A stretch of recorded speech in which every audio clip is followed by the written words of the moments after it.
നമസ്കാരം. സകലമാന കേരളത്തിലേക്ക് സ്വാഗതം. നോക്കാം ആദ്യം പ്രധാന വാർത്തകൾ. കാസർഗോഡ് കാഞ്ഞിരത്തുംകാലിൽ ലഹരിയിൽ യുവാക്കളുടെ പരാക്രമം. പോലീസുകാരൻ ഉൾപ്പെടെ 2 പേർക്ക് വെട്ടേറ്റു. അക്രമം കാട്ടിയ സഹോദരങ്ങൾക്കായി അന്വേഷണം.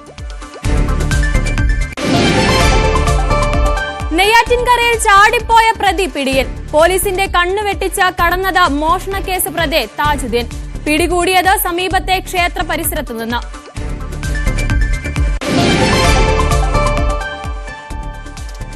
മോട്ടോർ വാഹന വകുപ്പിനെതിരെ കൊളുക്കുമലയിലെ ജീപ്പ് ഡ്രൈവർമാർ. 1.5 മാസമായി ഓട്ടം പോകാൻ സമ്മതിക്കുന്നില്ല. മോട്ടോർ വാഹന വകുപ്പിന്റെ വിലക്കിന് പിന്നിൽ രാഷ്ട്രീയ പകപോക്കലെന്ന ആക്ഷേപം. 10ാം ക്ലാസ്സുകാരിയെ ഫോണിൽ ശല്യം ചെയ്ത 2 പേർ പിടിയിൽ. പിടിയിലായത് വെള്ളറട സ്വദേശികൾ. അസഭ്യം പറയാൻ കൊട്ടേഷൻ നൽകിയത് പെൺകുട്ടിയുടെ മുൻ സുഹൃത്ത്. 2ാം പിണറായി സർക്കാരിന്റെ 4ാം വാർഷികാഘോഷത്തിന് നാളെ തുടക്കം. എന്റെ കേരളം പ്രദർശനമേള കാലിക്കടവിൽ മുഖ്യമന്ത്രി ഉദ്ഘാടനം ചെയ്യും. പ്രതിപക്ഷം ബഹിഷ്കരിക്കും. വാർത്തകൾ വിശദമായി നോക്കാം. കാസർഗോഡ് കാഞ്ഞിരത്തുംകാലിൽ ലഹരിക്കടിമയായ യുവാക്കളുടെ ആക്രമണത്തിൽ സിവിൽ പോലീസ് ഓഫീസർ ഉൾപ്പെടെ 2 പേർക്ക് വെട്ടേറ്റു. സഹോദരങ്ങളായ ജിഷ്ണു, വിഷ്ണു എന്നിവരാണ് ആക്രമണം നടത്തിയത്. പ്രതികൾക്കായി പോലീസ് അന്വേഷണം ഊർജിതമാക്കി. ബേഡകം പോലീസ് സ്റ്റേഷൻ പരിധിയിലെ കാഞ്ഞിരത്തുംകാൽ കുറത്തിക്കുണ്ടിലാണ് ലഹരിക്കടിമയായ സഹോദരങ്ങളുടെ ആക്രമണം. അധ്യാപക ദമ്പതിമാരുടെ വീട്ടിലെത്തി ജിഷ്ണുവും വിഷ്ണുവും പ്രശ്നങ്ങൾ ഉണ്ടാക്കിയതോടെയാണ് നാട്ടുകാർ ഇവിടെ എത്തിയത്. അധ്യാപക ദമ്പതികൾക്ക് നേരെ ആക്രമണം നടത്താൻ ശ്രമിച്ചപ്പോൾ തടയുന്നതിനിടെയാണ് പ്രദേശവാസിയായ സരീഷിന് വെട്ടേറ്റത്. വിവരമറിഞ്ഞെത്തിയ പോലീസിനെയും ഇവർ ആക്രമിച്ചു. 2 കൈയിലും കത്തി കെട്ടിവെച്ച് ഭീതി പടർത്തിയായിരുന്നു ആക്രമണം.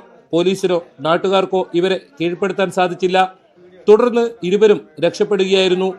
8 വർഷങ്ങൾക്ക് മുൻപ് കോട്ടയത്ത് നിന്നും ഇവിടെ എത്തിയ ഇവർ റബ്ബർ ടാപ്പിംഗ് ജോലി ചെയ്തു വരികയായിരുന്നു. പ്രതികൾക്കെതിരെ ബേഡകം പോലീസ് വധശ്രമം, ഔദ്യോഗിക കൃത്യനിർവഹണം തടസ്സപ്പെടുത്തൽ തുടങ്ങിയ വകുപ്പുകൾ പ്രകാരം കേസെടുത്തിട്ടുണ്ട്. കൃത്യത്തിന് ഉപയോഗിച്ച വാൾ സമീപത്തെ സ്കൂൾ പരിസരത്തു നിന്നും കണ്ടെത്തി. ന്യൂസ് 18 കാസർഗോഡ്. കോഴിക്കോട് നരിക്കുനിയിലെ ചെരുപ്പ് കടയുടെ മറവിൽ ലഹരി വിൽപ്പന നടത്തിയ കൊടുവള്ളി സ്വദേശി മുഹമ്മദ് മുഹസിൻ അറസ്റ്റിൽ. ഇയാളുടെ വീട്ടിൽ നിന്നും 11,000 പാക്കറ്റ് നിരോധിത ലഹരി വസ്തുക്കൾ കണ്ടെത്തി. ഇന്നലെ മുഹസിന്റെ നരിക്കുനിയിലെ ചെരുപ്പ് കടയിൽ നിന്ന് 890 പാക്കറ്റ് ഹാൻസ് പിടികൂടിയിരുന്നു. കർണാടകയിൽ നിന്നും ലോറിയിൽ എത്തിക്കുന്ന ലഹരി വസ്തുക്കൾ ജില്ലയിലെ വൻകിട ചെറുകിട കച്ചവടക്കാർക്ക് എത്തിച്ചു നൽകിയിരുന്നത് മുഹമ്മദ് മുഹസിനായിരുന്നു. താമരശ്ശേരി ഷഹബാസ് വധക്കേസിൽ കുറ്റാരോപിതരായ കുട്ടികളുടെ രക്ഷിതാക്കളെ പ്രതി ചേർക്കില്ല. കേസിൽ മുതിർന്നവർ ഉൾപ്പെട്ടതായി തെളിവുകളില്ലെന്ന് പോലീസ് അറിയിച്ചു. അതിനിടെ കേസിൽ ഉടൻ തന്നെ കുറ്റപത്രം സമർപ്പിക്കാനാണ് പോലീസിന്റെ നീക്കം. കുട്ടികൾ തമ്മിൽ സംഘർഷമുണ്ടായപ്പോൾ സ്ഥലത്ത് മുതിർന്നവരുടെ സാന്നിധ്യം ഉണ്ടായിരുന്നുവെന്നായിരുന്നു ഷഹബാസിന്റെ കുടുംബത്തിന്റെ ആരോപണം. നെഞ്ചക്കടക്കമുള്ള ആയുധങ്ങൾ നൽകിയത് കുറ്റാരോപിതനായ കുട്ടിയുടെ പിതാവാണെന്നും കുടുംബം വ്യക്തമാക്കിയിരുന്നു. എന്നാൽ കൊലപാതകത്തിൽ മുതിർന്നവരുടെ പങ്ക് സ്ഥിരീകരിക്കുന്ന തെളിവുകൾ ഇല്ലെന്നാണ് പോലീസ് പറയുന്നത്. മെയ് 2ാം വാരം കേസിൽ കുറ്റപത്രം സമർപ്പിക്കുന്നതിനുള്ള നടപടികളുമായി പോലീസ് മുന്നോട്ട് നീങ്ങുകയാണ്. കേസ് രജിസ്റ്റർ ചെയ്ത് 90 ദിവസത്തിനുള്ളിൽ കുറ്റപത്രം സമർപ്പിച്ചില്ലെങ്കിൽ പ്രതികൾക്ക് സ്വാഭാവിക ജാമ്യത്തിന് അർഹതയുണ്ട്. ഈ പരിഗണന ലഭിക്കാതിരിക്കുന്നതിനാണ് വേഗത്തിൽ കുറ്റപത്രം സമർപ്പിക്കാൻ നീക്കം നടക്കുന്നത്. പ്രതികളുടെ ജാമ്യാപേക്ഷ ജുവനൈൽ ജസ്റ്റിസ് ബോർഡും ജില്ലാ കോടതിയും തള്ളിയിരുന്നു. സംഘർഷത്തിൽ ഉൾപ്പെട്ട കുട്ടികൾ, ട്യൂഷൻ സെന്ററിലെ യാത്രയപ്പ് ചടങ്ങിൽ പങ്കെടുത്ത വിദ്യാർത്ഥികൾ, അധ്യാപകർ തുടങ്ങിയവരുടെ മൊഴികൾ പോലീസ് ശേഖരിച്ചിരുന്നു. CCTV ദൃശ്യങ്ങളടക്കമുള്ള ഡിജിറ്റൽ തെളിവുകളും കേസിൽ നിർണായകമാണ്. കൊലപാതകത്തിന് മുമ്പും പിമ്പും കുറ്റാരോപിതരായ കുട്ടികൾ ഇൻസ്റ്റഗ്രാമിലൂടെ നടത്തിയ കൊലവിളിയുമായി ബന്ധപ്പെട്ട സന്ദേശങ്ങളുടെ ആധികാരികത, അക്കൗണ്ട് വിവരങ്ങൾ എന്നിവ ഇൻസ്റ്റാഗ്രാമിന്റെ മാതൃസ്ഥാപനമായ മെറ്റയിൽ നിന്നും ഇനി ലഭിച്ചിട്ടില്ല. ഇവ കൂടി ലഭിച്ചാൽ ഡിജിറ്റൽ തെളിവ് ശേഖരണം പൂർത്തിയാക്കാനാവുമെന്നാണ് പോലീസിന്റെ പ്രതീക്ഷ. വൈകാതെ ഇവ ലഭ്യമാകുമെന്നാണ് കണക്കൂട്ടൽ. ഫെബ്രുവരി 27 താമരശ്ശേരിയിലെ ട്യൂഷൻ സെന്ററിനടുത്ത് നടന്ന സംഘർഷത്തിൽ 10ാം ക്ലാസ് വിദ്യാർത്ഥിയായ ഷഹബാസിന് ഗുരുതരമായി പരിക്കേറ്റത്. മാർച്ച് 1 ഷഹബാസ് മരിച്ചു. കേസിൽ പ്രതികളായ 6 വിദ്യാർത്ഥികൾ വെള്ളിമാടുകുന്നിലെ ഒബ്സർവേഷൻ ഹോമിൽ കഴിയുകയാണ്. ന്യൂസ് 18 കോഴിക്കോട്. 10ാം ക്ലാസ്സുകാരിയായ പെൺകുട്ടിയെ ഫോണിൽ വിളിച്ച് അസഭ്യം പറഞ്ഞ യുവാക്കൾ വെള്ളറട പോലീസിന്റെ പിടിയിൽ. കുന്നത്തുകാൽ മൂവേര സ്വദേശി സച്ചു എന്ന് വിളിക്കുന്ന സജിൻ നാറാണി, കോട്ടുകോണം സ്വദേശി അനന്തു എന്നിവരാണ് വെള്ളറട പോലീസിന്റെ പിടിയിലായത്. പത്തനംതിട്ട കോന്നി ഇളക്കൊള്ളൂരിൽ വീടിന് തീപിടിച്ച് യുവാവ് വെന്തു മരിച്ച സംഭവത്തിൽ ദുരൂഹത ഒഴിയുന്നില്ല. ഇന്നലെ രാത്രി ഇളക്കൊള്ളൂർ ലക്ഷം വീടിൽ സോമന്റെയും വനജയുടെയും മകൻ മനോജാണ് മരിച്ചത്. വീടിന് തീയിട്ടത് മരിച്ച മനോജാണോ അതോ മനോജിന്റെ അമ്മ വനജയാണോ എന്നത് സ്ഥിരീകരിക്കാനായിട്ടില്ല. ഇന്നലെ രാത്രി 8:30-ക്കാണ് ഇളകൊള്ളൂർ ലക്ഷം വീട്ടിൽ വനജയുടെ വീട്ടിൽ തീപിടുത്തമുണ്ടായത്. ആ സമയം നാട്ടുകാരെത്തി വീട്ടിൽ നിന്ന് വനജയെയും സോമനെയും രക്ഷപ്പെടുത്തിയിരുന്നു. തീ പടർന്നപ്പോൾ വീട്ടിൽ മറ്റാരും ഇല്ലെന്നാണ് വനജ ആദ്യം നാട്ടുകാരോട് പറഞ്ഞത്. എന്നാൽ അഗ്നിരക്ഷാസേനയെത്തി തീ അണച്ചപ്പോഴാണ് മനോജിന്റെ മൃതദേഹം കണ്ടെത്തിയത്. മരിച്ച മനോജിന്റെ മുറിയിൽ നിന്നാണ് ആദ്യം തീ കണ്ടതെന്ന് വനജ പിന്നീട് മൊഴി നൽകി. വനജ ഈ സമയം മദ്യലഹരിയിൽ ആയിരുന്നുവെന്നും കുടുംബകലഹം പതിവായിരുന്നുവെന്നും നാട്ടുകാർ പറയുന്നു. എന്നും ഉണ്ട് വെള്ളമടിയാ. ശബരിമല പോയി കച്ചവടത്തിന് പോയിച്ച് വന്നു കഴിഞ്ഞ് കൊണ്ടിരുവ തന്തയും മക്കളും എല്ലാം കൂടെ അടിച്ചും വെച്ച് പിന്നെ തെറി പറിച്ചിലും എല്ലാം. ശബരിമല ജോലിക്ക് പോകുന്ന അച്ഛനായിരുന്നു ആദ്യം പോകുന്നത്. ഇപ്പൊ മോനെ പോകും. സ്ഥിരം ഇവര് ജോലി കഴിഞ്ഞ് വരുമ്പോ ഇതുപോലെ ഞങ്ങൾ അതുകൊണ്ട് പിന്നെ അയൽവക്കക്കാരെ നോക്കുന്നു. 8 വർഷം മുമ്പാണ് വീട്ടിൽ വനജയും ഭർത്താവ് സോമനും മകൻ മനോജും താമസമാക്കിയത്. വനജയുടെ സഹോദരൻ പ്രസാദിന്റേതാണ് കത്തിയ വീട്. 25 വർഷം മുമ്പ് പ്രസാദിന്റെ ഭാര്യ രമ ഈ വീട്ടിൽ വെച്ച് തീ കൊളുത്തിയ ശേഷം കിണറ്റിൽ ചാടി മരിച്ചിരുന്നു. ഭാര്യയുടെ മരണത്തോടെ വീട് വിട്ടുപോയ പ്രസാദ് 5 വർഷം മുമ്പ് തൂങ്ങി മരിക്കുകയും ചെയ്തു. ശബരിമലയിൽ ഹോട്ടൽ ജോലിക്കാരനായ മനോജ് കഴിഞ്ഞ ദിവസമാണ് വീട്ടിലെത്തിയത്. സംഭവത്തിൽ അസ്വാഭാവിക മരണത്തിന് കേസെടുത്ത പോലീസ് മനോജിന്റെ മാതാപിതാക്കളെ വിശദമായി ചോദ്യം ചെയ്യും. ന്യൂസ് 18 പത്തനംതിട്ട. ഓപ്പറേഷൻ തിയേറ്ററിൽ നടന്ന സർജറി രഹസ്യമായി ഫോണിൽ പകർത്തിയ താൽക്കാലിക ജീവനക്കാരനാ സസ്പെൻഷൻ. പാറശാല താലൂക്ക് ആശുപത്രിയിലെ ടെക്നീഷ്യൻ അരുണിനെയാണ് സസ്പെൻഡ് ചെയ്തത്. ഓപ്പറേഷൻ തിയേറ്ററിൽ നടന്ന സർജറി താൽക്കാലിക ജീവനക്കാരനായ അരുൺ മൊബൈലിൽ പകർത്തുന്നത് ഡ്യൂട്ടി ഡോക്ടറുടെയും മറ്റ് ജീവനക്കാരുടെയും ശ്രദ്ധയിൽപ്പെട്ടു. വിവരം സൂപ്രണ്ടിനെ അറിയിക്കുകയായിരുന്നു. തുടർന്ന് സൂപ്രണ്ടിന്റെ നേതൃത്വത്തിൽ നടത്തിയ പ്രാഥമിക അന്വേഷണത്തിൽ കുറ്റക്കാരനാണെന്ന് കണ്ടെത്തിയതിനെ തുടർന്നാണ് 30 ദിവസത്തേക്ക് അനസ്തീഷ്യ ജീവനക്കാരനെ സസ്പെൻഡ് ചെയ്തത്. ഇതിനു മുമ്പും ഇയാളെ സമാന കുറ്റത്തിന് ശിക്ഷിച്ചിരുന്നു. ആശുപത്രി വികസന സമിതി മുഖേനയാണ് അരുണിനെ നിയമനം ലഭിച്ചത്. താൻ ആശുപത്രിയിലുണ്ട് എന്ന് വീട്ടുകാരെ ബോധ്യപ്പെടുത്തുന്നതിന് വേണ്ടി വീഡിയോ കോൾ ചെയ്തതെന്നാണ് അരുൺ അധികൃതർക്ക് നൽകിയ വിശദീകരണം. അതേസമയം ഗുരുതരമായ കുറ്റകൃത്യം കൈയോടെ പിടികൂടിയിട്ടും താൽക്കാലിക ജീവനക്കാരൻ മാത്രമായ ഇയാളെ വീണ്ടും ഇത്തരത്തിൽ സംരക്ഷിക്കാൻ ശ്രമിക്കുന്നത് രാഷ്ട്രീയ സ്വാധീനത്തിന്റെ ഭാഗമെന്നാണ് ആരോപണം. ന്യൂസ് 18 നെയ്യാറ്റിൻകര. കോഴിക്കോട് ഫാറൂഖിൽ അതിഥി തൊഴിലാളികളുടെ താമസ സ്ഥലത്ത് മോഷണം. 1 ലക്ഷം രൂപയും 11 മൊബൈൽ ഫോണുകളും കവർന്നു. ചന്തക്കടവിലാണ് മോഷണം നടന്നത്. മോഷണം നടന്നതിന്റെ തലേ ദിവസം പ്രതി സ്ഥലത്തെത്തിയ CCTV ദൃശ്യം പോലീസിന് ലഭിച്ചിട്ടുണ്ട്. ഹെൽത്ത് ഇൻസ്പെക്ടർ ആണെന്ന് പരിചയപ്പെടുത്തിയാണ് മോഷ്ടാവ് സ്ഥലത്തെത്തിയത്. CCTV ദൃശ്യം കേന്ദ്രീകരിച്ച് പോലീസ് പ്രതിക്കായി അന്വേഷണം ആരംഭിച്ചു. സംസ്ഥാന സർക്കാരിന്റെ 4ാം വാർഷികാഘോഷങ്ങൾക്ക് നാളെ തുടക്കമാകും. എല്ലാ ജില്ലാ കേന്ദ്രങ്ങളും വിപുലമായ പരിപാടികളോടെ സംഘടിപ്പിക്കുന്ന ആഘോഷങ്ങളിലേക്ക് പ്രമുഖ വ്യക്തികൾക്കും ക്ഷണമുണ്ട്. സാമ്പത്തിക പ്രതിസന്ധികൾക്കിടെ ധൂർത്തെന്നാരോപിച്ച് പ്രതിപക്ഷം ബഹിഷ്കരിക്കും. നാളെ കാസർഗോഡ് കാലിക്കടവിൽ നിന്നാണ് തുടക്കം. വാർഷികാഘോഷങ്ങൾക്കൊപ്പം പ്രദർശന വിപണനമേളയും നടക്കും. മുഖ്യമന്ത്രി പിണറായി വിജയനായിരിക്കും ഉദ്ഘാടകൻ. പ്രത്യേകം ക്ഷണിക്കപ്പെട്ട 500 വ്യക്തികൾ ചടങ്ങിൽ പങ്കെടുക്കും. എല്ലാ ജില്ലകളിലും സമാന രീതിയിൽ പരിപാടികളുണ്ടാകും. പുറമെ മേഖലാവലോകന യോഗങ്ങളും നടക്കും. നവകേരള സദസ്സിന് സമാനമായി ജില്ലകൾ തോറുമെത്തി പ്രമുഖ വ്യക്തികളെ കാണാനും സർക്കാരിന്റെ വികസന വിഷയങ്ങൾ ചർച്ച ചെയ്യാനുമാണ് ശ്രമം. ഫലത്തിൽ തദ്ദേശ നിയമസഭാ തെരഞ്ഞെടുപ്പ് മുന്നിൽ കണ്ടുള്ള മുന്നണിയുടെ രാഷ്ട്രീയ നീക്കമായി കൂടി ഇത് മാറുന്നു. സാമ്പത്തിക പ്രതിസന്ധികൾക്കിടെയുള്ള ധൂർത്തെന്നാണ് പ്രതിപക്ഷത്തിന്റെ ആരോപണം. പ്രതിപക്ഷം പരിപാടി ബഹിഷ്കരിക്കും. മെയ് 30 വരെയാണ് വിപുലമായ പരിപാടികൾ ആസൂത്രണം ചെയ്തിരിക്കുന്നത്. സർക്കാരിന്റെ വിവിധ വകുപ്പുകളുടെ പ്രവർത്തനവും പരിപാടിക്കിടെ വിലയിരുത്തപ്പെടും. ന്യൂസ് 18 തിരുവനന്തപുരം. ഈസ്റ്ററിനെ വരവേറ്റ് ഇടുക്കിയുടെ ഹൈറേഞ്ചിൽ ലില്ലി പൂവിട്ടു. ഹൈറേഞ്ചിന്റെ എല്ലാ മേഖലകളിലും ഈസ്റ്റർ ലില്ലികൾ വസന്തം തീർത്തിട്ടുണ്ട്.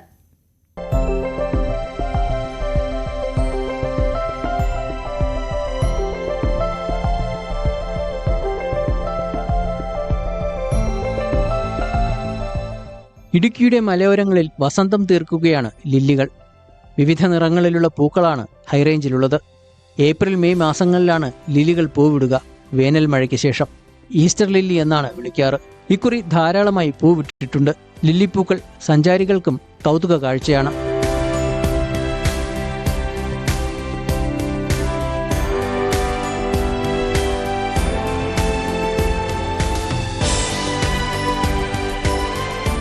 ബാർബഡോസ് ലില്ലി എന്ന അമേരിക്കൻ സസ്യമാണ് കേരളത്തിൽ ഈസ്റ്റർ ലില്ലി എന്ന പേരിൽ അറിയപ്പെടുന്നത്. ദക്ഷിണ അമേരിക്കയിലെ ചില ഉഷ്ണമേഖല പ്രദേശങ്ങളാണ് സ്വദേശമെങ്കിലും കേരളത്തിലെ പ്രത്യേക കാലാവസ്ഥയിലും ഈ ചെടികൾ സമൃദ്ധമായി വളരുന്നു. ഏറെ ഭംഗിയുള്ള പൂക്കൾ സമ്മാനിക്കുന്ന ഈസ്റ്റർ ലില്ലി വീടുകളിൽ അലങ്കാര ചെടിയായി നട്ടു വളർത്തുന്നവരും ഏറെയാണ്.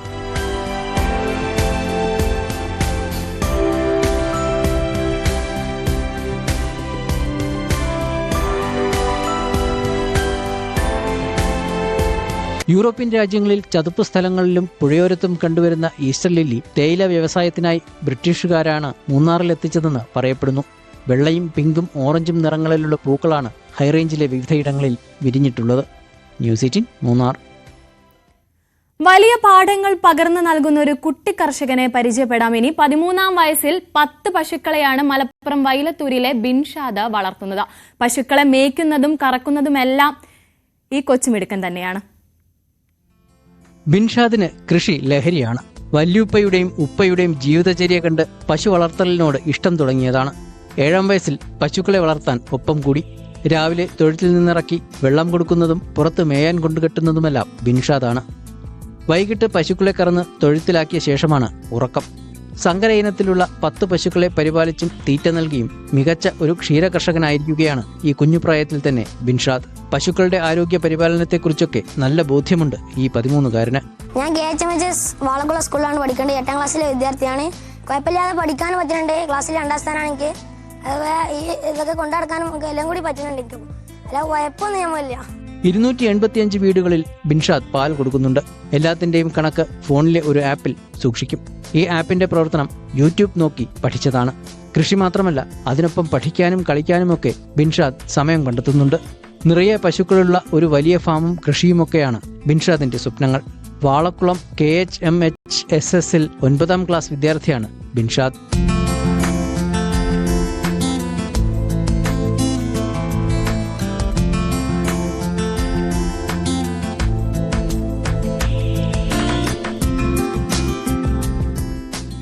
ന്യൂസ് 18 തിരൂർ. ഇടുക്കി വെൺമണി പ്ലാവപ്പാവ് കോളനി റോഡിൽ യാത്രാക്ലേശം രൂക്ഷം. റോഡ് തകർന്ന് വർഷങ്ങളായിട്ടും നന്നാക്കാൻ നടപടിയില്ലാത്തതിലാണ് പ്രതിഷേധം ശക്തമാകുന്നത്. കഞ്ഞിക്കുഴി പഞ്ചായത്തിലാണ് പാലപ്ലാവ് കോളനി. 100ഓളം പട്ടികവർഗ കുടുംബങ്ങളാണ് ഇവിടുത്തെ താമസക്കാർ. അംബേദ്കർ കോളനി എന്നറിയപ്പെടുന്ന ഇവിടേക്ക് നല്ല റോഡില്ലാതായിട്ട് വർഷങ്ങളായി. തകർന്ന് തരിപ്പണമായ റോഡിലൂടെ യാത്ര ചെയ്യാനാകില്ല. ജനപ്രതിനിധികളെയും അധികൃതരെയും നാട്ടുകാർ പലവട്ടം വിവരം ധരിപ്പിച്ചു. നടപടി മാത്രം ഉണ്ടായില്ല. വെൺമണി പാലപ്ലാവ് റോഡാണ്. ഇത് പൊട്ടിപ്പൊളിച്ച് കിടക്കാൻ തുടങ്ങിയിട്ട് കാലങ്ങളായി. നമ്മളിതിന് പരാതിയും അപേക്ഷ എല്ലാം കൊടുത്തു. പക്ഷേ ഇതുവരെ നടപടിയൊന്നും ആയിട്ടില്ല. നമ്മുടെ ഈ വാർഡിൽ മെമ്പറിനോടൊക്കെ നമ്മൾ പറഞ്ഞു. പക്ഷേ അവർ ഒരു നിഷേധ മനോഭാവമാണ് കാണിക്കുന്നത്. നമുക്ക് മഴക്കാലം ആയി കഴിഞ്ഞാൽ നമുക്ക് പോകാൻ ഭയങ്കര ബുദ്ധിമുട്ടാണ്. വേനൽക്കാലത്ത് ഒരുവിധമൊക്കെ വാഹനങ്ങൾ വരുമെങ്കിലും മഴക്കാലമായാൽ സ്ഥിതി മാറും. റോഡാകെ ചെളി മൂടും. കുണ്ടും കുഴിയും നിറഞ്ഞ വഴിയിലൂടെ വാഹനങ്ങൾ സർവീസ് നടത്തില്ല. കോളനിയിലെ വയോധികരടക്കം വലിയ പ്രയാസത്തിലാകും. ആശുപത്രി ആവശ്യങ്ങൾക്ക് പോലും പുറത്തിറങ്ങാനാകാത്ത സ്ഥിതിയാകും. റോഡിന്റെ കാര്യത്തിൽ അടിയന്തര തീരുമാനം ഉണ്ടായില്ലെങ്കിൽ സമരമല്ലാതെ മറ്റു മാർഗമില്ലെന്നാണ് കുടുംബങ്ങൾ പറയുന്നത്. ന്യൂസ് 18 ഇടുക്കി. ഇടുക്കി കൊളുക്കുമലയിലേക്ക് സർവീസ് നടത്തിയ ചില ജീപ്പ് ഡ്രൈവർമാരെ മോട്ടോർ വാഹന വകുപ്പ് വിലക്കുന്നതായി പരാതി. 1.5 മാസത്തോളമായി ഇവരുടെ വാഹനങ്ങൾ ഓടാൻ അനുവദിക്കുന്നില്ല എന്നാണ് ആരോപണം. രാഷ്ട്രീയ വൈരാഗ്യം മൂലമാണ് വിലക്ക് ഏർപ്പെടുത്തിയതെന്നാണ് ഡ്രൈവർമാർ ആരോപിക്കുന്നത്. 200-ലധികം ജീപ്പുകളാണ് ചിന്നക്കനാൽ സൂര്യനെല്ലിയിൽ നിന്നും കൊളുക്കുമലയിലേക്ക് സഞ്ചാരികളുമായി പോകുന്നത്. ഇതിൽ 6 വാഹനങ്ങൾക്കാണ് RTO വിലക്ക് ഏർപ്പെടുത്തിയത്. വാഹനത്തിന്റെ ഉടമ നിലവിൽ തമിഴ്നാട്ടിലാണെന്ന കാരണം പറഞ്ഞായിരുന്നു ആദ്യ വിലക്ക്. എന്നാൽ പിന്നീട് ഇത് പരിഹരിച്ചു. പഞ്ചായത്തിൽ നിന്നുള്ള അനുമതി ലഭിച്ചെങ്കിലും വാഹനമോടാൻ RTO അനുവദിക്കുന്നില്ല. 45 ദിവസമായി ഇവരുടെ വാഹനങ്ങൾ സർവീസ് നടത്തിയിട്ട്. സീസൺ സമയത്ത് ഓടാനാകാതെ വന്നതോടെ വലിയ ദുരിതത്തിലാണ് ഇവരുടെ ജീവിതം. അച്ഛൻ്റെ പേരിലുണ്ടായപ്പോൾ മാറ്റാൻ പറഞ്ഞു. ആധാർ കാർഡ് മാറ്റാൻ പറഞ്ഞു. ഇപ്പം ബുക്ക് പേപ്പർ എൻ്റെ പേരിലാക്കി. എൻ്റെ പേരിലാക്കിയിട്ട് നമ്മൾ RD ഓഫീസ് ചെല്ലുമ്പോൾ അവർ പുറക്കണിക്കുക, വേണ്ട മാറ്റി നിർത്തുക. അത് പാർട്ടി രീതിയായിട്ടാണ് അവർ ചെയ്യുന്നത്. വിഷയത്തിൽ ഗ്രാമപഞ്ചായത്ത് ഇടപെടുകയും പ്രസിഡന്റ് RTOയെ നേരിട്ട് വിളിക്കുകയും ചെയ്തു. എന്നാൽ രാഷ്ട്രീയ കാര്യങ്ങളാണ് മാറ്റി നിർത്തലിന് പിന്നിലെന്ന് RTO മറുപടി നൽകിയതായാണ് ആരോപണം. വർഷങ്ങളായി ജീപ്പ് ഓടിച്ച് വരുമാനം കണ്ടെത്തുന്ന ഡ്രൈവർമാർ വലിയ ബുദ്ധിമുട്ടിലാണ്. സംഭവത്തിൽ RTOയ്ക്കെതിരെ പ്രതിഷേധത്തിന് തയ്യാറെടുക്കുകയാണ് BJP. ഇപ്പൊ നമുക്ക് ഇത് നടപടി വീണ്ടും ഇവരുടെ ബുദ്ധിമുട്ട് ഉണ്ടാക്കുവാണെങ്കിൽ നമ്മൾ വീണ്ടും നമുക്ക് സമരം ചെയ്യും. പക്ഷേ ഒരു വണ്ടിയും ഓടിക്കാത്ത രീതിക്ക് നമ്മൾ സമരം ചെയ്തിട്ട് ഇത് തീരുമാനം ഉണ്ടാക്കുള്ളൂ. സാറുടെ രീതിക്ക് പോവുകയാണെങ്കിൽ ഞങ്ങളുടെ രീതിക്ക് പോകും. BJP കാരനെന്നും പറഞ്ഞ് ഞങ്ങളെ പിള്ളേരെ ഉപദ്രവിക്കുകയാണെങ്കിൽ ഈ തോട്ടത്തൊഴിലെടുത്ത് ഏലക്കാട്ടിലും തേയിലക്കാട്ടിലും പണിത് കഷ്ടപ്പെട്ട് ഉണ്ടാക്കിയ ഒരു അച്ഛനമ്മനും മക്കളും ഉണ്ടാക്കിയ പൈസ കൊണ്ട് ഇവർ വണ്ടി വാങ്ങിച്ചിട്ട് 45 ദിവസം ഓടിയില്ലെന്ന് പറഞ്ഞ് അവരുടെ ജീവിതം കൊണ്ട് നോക്കണം. നിയമം പാലിച്ച് പ്രവർത്തിച്ചിട്ടും ജീവിക്കാൻ അനുവദിക്കുന്നില്ലെന്നാണ് ഡ്രൈവർമാരുടെ പരാതി. ന്യൂസ് 18 ഇടുക്കി. മദ്യപരുടെ താവളമായതോടെ സഞ്ചാരികൾ കൈവിട്ടിരിക്കുകയാണ് Idukki Ponmudi echo point.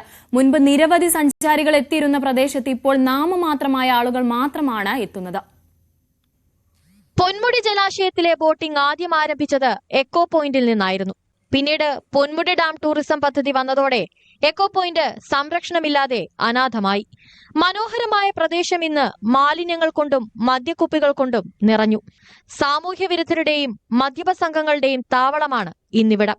Echo പോയിന്റിലെ ടൂറിസം വികസനം കുറഞ്ഞതോടുകൂടി ഈ നാട്ടിലെ ടൂറിസത്തിന്റെ വികസനം കൂടിയാണ് കണ്ണടയുന്നത്.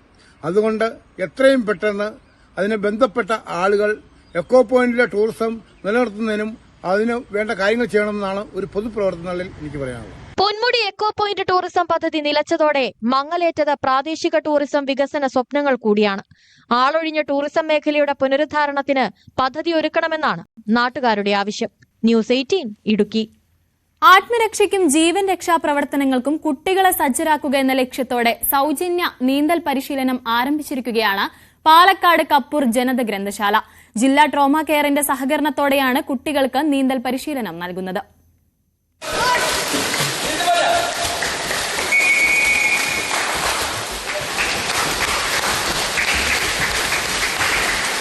വേനലവധി ആരംഭിച്ചതോടെ വെള്ളക്കെട്ടിൽ വീണ് കുട്ടികൾക്ക് അപകടം സംഭവിക്കുന്നത് പതിവാണ്.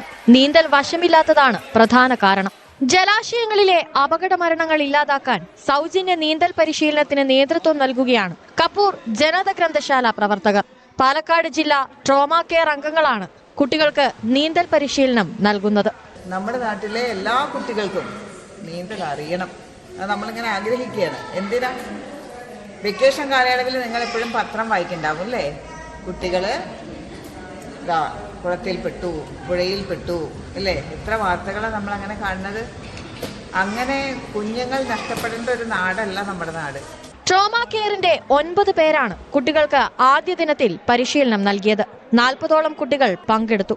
3 ദിവസങ്ങളിലാണ് നീന്തൽ പരിശീലനം നൽകുന്നത്. നമുക്ക് എക്യുപ്മെന്റ്സ് കിട്ടുകയാണെങ്കിൽ പാലക്കാട് ജില്ലയിലെ മുഴുവൻ പഞ്ചായത്തുകളിലും മുനിസിപ്പാലിറ്റികളിലും പാലക്കാട് ജില്ലാ ട്രോമ കെയർ വളരെ സൗജന്യമായി എല്ലാ പ്രദേശത്തുള്ള കുട്ടികൾക്കും ചെറുതും വലുതും എല്ലാ കുട്ടികൾക്കും വലിയ മുതിർന്ന ആളുകൾക്കും നമുക്ക് നീന്തൽ പരിശീലനം കൊടുക്കാൻ പാലക്കാട് ജില്ലാ ട്രോമ കെയർ സന്നദ്ധരാണ്. ഭാരതപ്പുഴയും നിരവധി കുളങ്ങളും തോടുകളും വെള്ളക്കെട്ടുകളുമുള്ള സ്ഥലമായ പട്ടാമ്പി തൃത്താല മേഖലകളിൽ നിരവധി മുങ്ങിമരണങ്ങൾ സംഭവിച്ചിട്ടുണ്ട്.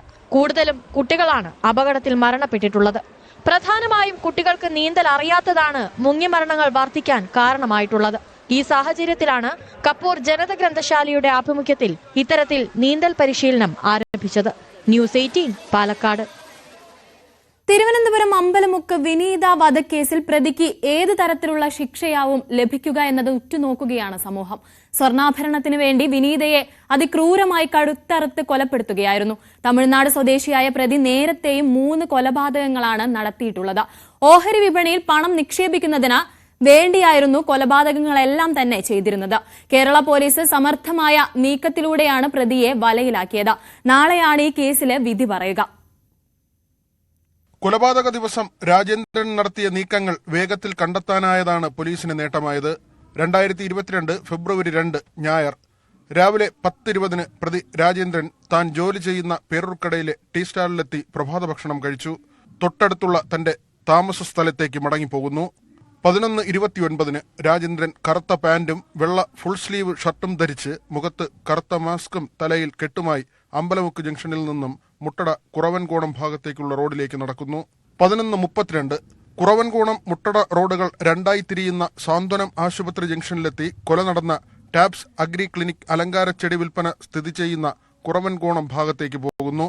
11:33 കൃത്യസ്ഥലമായ അലങ്കാരച്ചെടി വിൽപ്പനശാലയുടെ സമീപത്തുള്ള ചൈതന്യ വീടിന് മുന്നിലൂടെ നടന്ന് കൃത്യസ്ഥലത്ത് പ്രവേശിച്ച് കൊലപാതകം നടത്തിയ ശേഷം കവർന്നെടുത്ത സ്വർണമാലയുമായി 11:52 ചൈതന്യ വീടിന് മുന്നിലൂടെ മടങ്ങിപ്പോകുന്നു.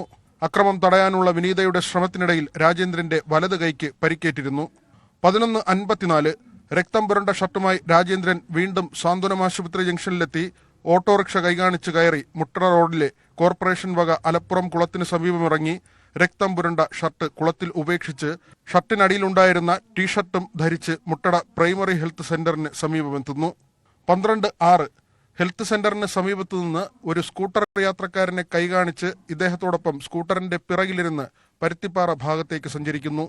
12:11 പരുത്തിപ്പാറ വഴി കേശവദാസപുരത്തേക്കും 12:13 കേശവദാസപുരം ഉള്ളൂർ റോഡിലൂടെ ഇതേ സ്കൂട്ടറിൽ സഞ്ചരിച്ച് ഉള്ളൂർ ജംഗ്ഷനിലിറങ്ങി അവിടെ നിന്ന് മറ്റൊരു ഓട്ടോയിൽ കയറി വീണ്ടും കേശവദാസപുരം ഭാഗത്തേക്ക് യാത്ര ചെയ്യുന്നു. 12:18 രാജേന്ദ്രനെയും കൊണ്ട് ഓട്ടോറിക്ഷ കേശവദാസപുരത്തെ ഭാരത് പെട്രോൾ പമ്പിൽ കയറി പെട്രോൾ നിറച്ച ശേഷം 12:38 രാജേന്ദ്രന്റെ താമസ സ്ഥലമായ പേരൂർക്കട ജില്ലാ ആശുപത്രിക്ക് മുൻവശമിറക്കുന്നു. രാത്രി 7:40 കൊലപാതക സമയത്ത് കൈയിലേറ്റ മുറിവിന് ചികിത്സ തേടി പേരൂർക്കട ജില്ലാ ആശുപത്രിയിലെത്തുന്നു. പിറ്റേ ദിവസം അതായത് ഫെബ്രുവരി 3 രാവിലെ 8 സ്വദേശമായ തമിഴ്നാട്ടിലെ കാവൽ കിണറിലേക്ക് കടക്കുന്നു. ഉച്ചയ്ക്ക് 2 മണിക്ക് 5 ഗ്രാമത്തിലുള്ള ഒരു ധനകാര്യ സ്ഥാപനത്തിൽ വിനീതയുടെ സ്വർണമാല 95,000 രൂപയ്ക്ക് പണയം വയ്ക്കുന്നു.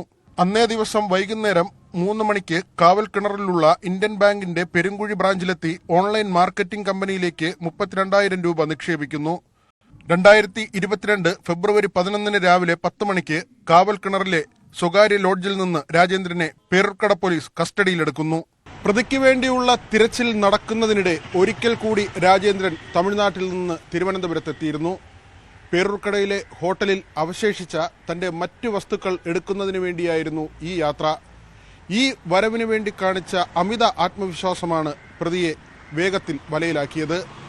കാലിൽ മുടന്തുള്ളയാളാണെന്ന് CCTV ദൃശ്യങ്ങളിൽ വ്യക്തമായതും പോലീസിന് കാര്യങ്ങൾ എളുപ്പമാക്കി.